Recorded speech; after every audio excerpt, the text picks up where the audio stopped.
তোমরা সবাই কেমন আছো? আশা করছি ভালো আছো। তো দেখতে পাচ্ছ এখানে বাটিতে কতগুলো বাটা মাছ নিয়ে নেওয়া হয়েছে।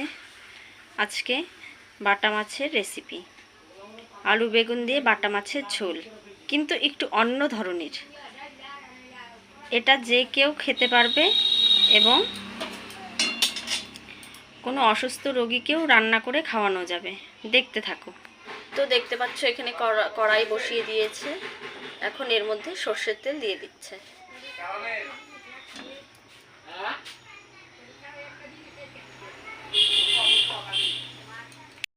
দেখতে পাচ্ছ এখানে তেল গরম হয়ে এসেছে। এখন মাছগুলো মেজদি ভেজে নেবে।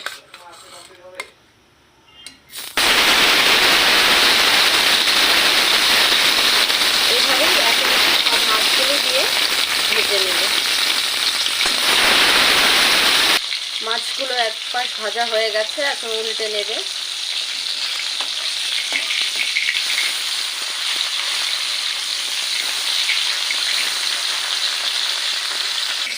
তো দেখতে পাচ্ছ মাছ ভাজা হয়ে গেছে, এখন নামিয়ে নিচ্ছে। সব মাছগুলোকে একে একে দিয়ে সব মাছগুলো ভেজে নামিয়ে নেবে। তো দেখতে পাচ্ছ মাছগুলো ভাজা হয়ে গেছে, একে একে সব মাছগুলো ভেজে নিয়েছে। তো এখানে দেখতে পাচ্ছ মশলা রেডি করার জন্য সব মিক্সার জারে নিয়ে নিয়েছে। আদা, জিরা, লঙ্কা, আর কিছু দিবে না। এদিকে আলু বেগুন কেটে রেখেছে। তো তোমরা কে কিভাবে খাও আমাকে অবশ্যই জানাবে। বাটা মাছ অনেক ধরনেরই খাওয়া যায়, কিন্তু মেজদি আজকে একটু অন্যরকম করে করছে। এদিকে কড়াইয়ে তেল দিয়ে গরম হতে বসিয়ে দিয়েছে। তেল গরম হয়ে এসেছে, এখন তেলের মধ্যে ফোড়ন দিয়ে দেবে শুকনো লঙ্কা, তেজপাতা আর সামান্য পরিমাণ রাঁধুনি। এখন ভালো করে নেড়ে চেড়ে ফোড়নটা একটু ভাজা ভাজা হয়ে আসলে এর মধ্যে কেটে রাখা আলু,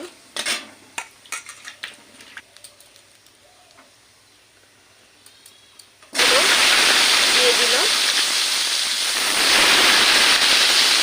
একে একে এরকম করে সব আলুগুলোই ছেড়ে দিচ্ছে।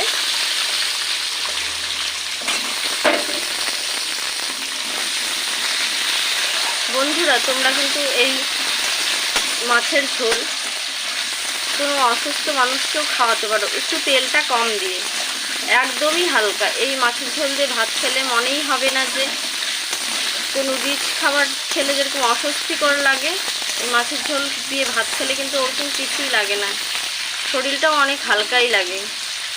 এখন এর মধ্যে সামান্য পরিমাণ হলুদ, লবণ দিয়ে ভালো করে নেড়ে চেড়ে এটাকে একটু লাল লাল করে ভেজে নিতে হবে। এখন এর মধ্যে কেটে রাখা বেগুনগুলো দিয়ে দিবে। আপনারা যদি চান বেগুনগুলো আগে ভেজে উঠিয়ে রাখতে পারেন।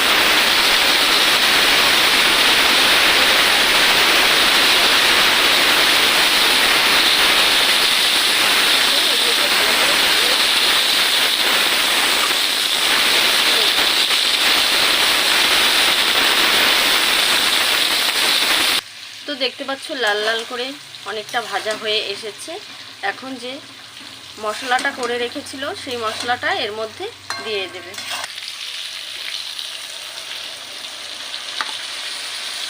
এখন ভালো করে নেড়েচেড়ে কিছুক্ষণ 3 থেকে 4 মিনিট কষিয়ে নেবে। তো দেখতে পাচ্ছ এখানে প্রায় কষানো হয়েই এসেছে। বেগুনগুলো কিন্তু জানেন আমাদের গাছেরই। মেজদি দেখলাম সকাল সকাল বেগুনগুলো তুলছে, তখনই বুঝতে পেরেছিলাম যে কিছু একটা করবে। তাই এখন আমাকে ডাকলো যে মাছের ঝোল করবে, তাই ফটাফট রেসিপিটা ক্যামেরা বন্দি করে দিলাম তোমাদের সাথে শেয়ার করার জন্য। কষানো হয়েই গেছে, এখন পরিমাণ মতো জল দিয়ে দিবে ঝোলের জন্য। দেখুন পরিমাণ মতো ঝোল দিয়ে দিলাম। আপনারা কে কেমন খাবেন নিজেরা বুঝে দেবেন। এইভাবে রান্না করলে সত্যিই কিন্তু গরমের দিনে তো খুবই উপকারী। এইভাবে রান্না করলে খুবই ভালো লাগে, খাবারের পরে কোনো শরীরে অস্বস্তি ভাবও লাগে না। দেখতে পাচ্ছ ঝোল একদম ফুটে উঠেছে। এখন মাছগুলো একে একে সব দিয়ে দেবে।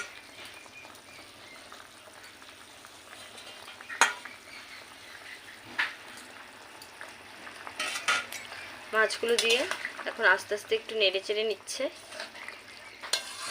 আপনারা একটু তেলটা কমিয়ে রান্না করবেন যদি কোনো অসুস্থ ব্যক্তি খায়। এই ঝোলটা আপনারা বাড়িতে ট্রাই করে দেখতে পারেন, খেতে কিন্তু ভীষণই সুস্বাদু হয়। না রান্না করলে বুঝতেই পারবেন না। আমিও ফার্স্ট মেজদির কাছে খেয়েছিলাম, ভীষণই সুস্বাদু। আমার তো খুবই ভালো লাগে। আপনারাও বাড়িতে ট্রাই করবেন, অবশ্যই ভালো লাগবে। তো দেখতে পাচ্ছ মাছের ঝোল প্রায় হয়েই এসেছে, দেখছো। এখন মাছের ঝোলটা নামিয়ে নেবে। তো দেখতে পাচ্ছ বাটা মাছের আলু বেগুন দিয়ে পাতলা ঝোল রেসিপি রেডি। তো এখন নামিয়ে নেবে।